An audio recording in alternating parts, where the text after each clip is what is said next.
Hello everyone, welcome back to my YouTube channel. Radhe Radhe and happy Independence Day to all of you. आप सबकी पढ़ाई कैसी चल रही है? क्या आप सबके ये सारे टॉपिक जो हैं सिलेबस कंप्लीट हो गया है? अगर मैं अपनी बात करूँ तो मेरा अप्रॉक्स 80% सिलेबस जो है कंप्लीट हो गया है। आप सब भी बताइएगा कि आपका सिलेबस कितना हो गया है। साथ साथ में हमारी सिलेबस होना ज़रूरी नहीं है, हमें रिवीजन करना, मतलब हमें जितने भी टॉपिक हमने पढ़े हैं वो कहते हैं ना कि रीड लेस रिवाइज मोर। हम जितनी चीज़ों को बार बार पढ़ेंगे वो हमारे दिमाग में स्टोर होती रहेंगी, क्योंकि हमारी स्टोरेज पावर इतनी अच्छी नहीं होती है कि हम कोई चीज़ एक ही बार देख रहे हैं और हम वो लंबे समय तक हमें हमारे दिमाग में बनी रहे। तो इसके लिए हमारे पास यही होता है कि हम चीज़ों को बार बार रिवाइज़ करें।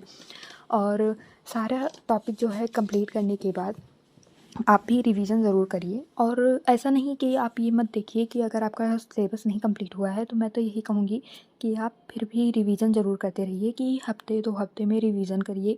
कैलकुलेशन बढ़ाने के लिए, अपनी स्पीड फास्ट करने के लिए, क्योंकि हमारे पास 40 क्वेश्चन जो है रीजनिंग के हैं और हमारी कैलकुलेशन स्पीड जो है फास्ट होगी तो ये हमें बहुत हेल्प करेगी। तो हमें स्क्वायर और क्यूब जो है 30 तक तो सबके याद होने चाहिए। आप उसको लिख के भी याद कर सकते हैं या जैसे भी आपको अच्छा लगे आप उसके अकॉर्डिंग याद कर सकते हैं। रीजनिंग के लिए आप कोई भी एक प्रैक्टिस सेट फॉलो कर सकते हैं या कोई बुक प्रेफर कर सकते हैं। और प्रैक्टिस सेट की बात करूँ तो बलराम सर हैं, या फिर RWA प्लेटफॉर्म है, TWA प्लेटफॉर्म है, एग्ज़ामपुर का प्लेटफॉर्म है। ऐसे कई सारे यूट्यूब चैनल हैं जहाँ से आप इन सब की प्रैक्टिस कर सकते हैं। तो चीज़ों को आप ये मत सोचिए कि हम यहाँ से शुरू करेंगे वहाँ से करेंगे, बट आपको जहाँ से कोई चीज़ मिल रही है, आपको वहाँ से अगर समझ में आ रहा है तो आप उसकी प्रैक्टिस को करना शुरू कर दीजिए। क्योंकि वेट मत करिए इन सारी चीज़ों के लिए कि आज नहीं कल करेंगे, ऐसा मत सोचिए। और कंप्यूटर के लिए मैंने आप सबको यही कहा था कि जैसे अरिहंत की बुक है तो उसमें थ्योरी और प्रैक्टिस मतलब क्वेश्चन बैंक टाइप का ऐसे उसमें क्वेश्चंस दे रखे हैं। तो इससे आपको आइडिया लगेगा कि एग्ज़ाम में कैसे क्वेश्चन पूछे जा रहे हैं और आपकी प्रिपरेशन अच्छी होगी, स्ट्रांग होगी। तो उसको फॉलो करते रहिए। साथ साथ में जीके के लिए आप लूसेंट को फॉलो कर सकते हैं। मेरे पास जैसे टाइम होता है कि मैं सैटरडे एंड संडे अपना यूटिलाइज़ करती हूँ पूरा, कि मैं भी सिलेबस कंप्लीट कर सकूँ और चीज़ों को वो कर सकूँ। बट जितनी चीज़ें मेरे पास में, मतलब मेरे पास जितना टाइम होता है, जैसे जो भी चीज़ें होती हैं मैं उसको मैनेज करने के लिए ट्राई पूरा करती हूँ। तो आप भी करते रहिए और अच्छे से अपनी पढ़ाई को कंटिन्यू रखिए। कंप्यूटर में जो है पढ़ा है कि इसमें प्रिंटर के बारे में, कि लाइक प्रिंटर का रिवीजन किया है। अभी लास्ट उसमें जो टेस्ट दिया था उस पर RWA प्लेटफॉर्म पे, वहाँ पे प्रिंटर के बारे में पूछा गया था।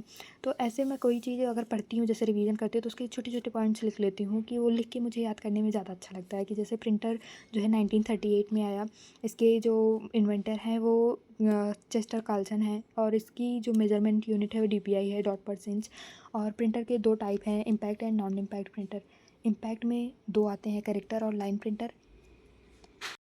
कैरेक्टर और लाइन प्रिंटर, कैरेक्टर जो है कैरेक्टर पर सेकंड और कैरेक्टर पर मिनट में इसकी मेज़रमेंट होती है, और इसका लाइन पर मिनट और लाइन पर सेकंड ऐसे में ही होता है।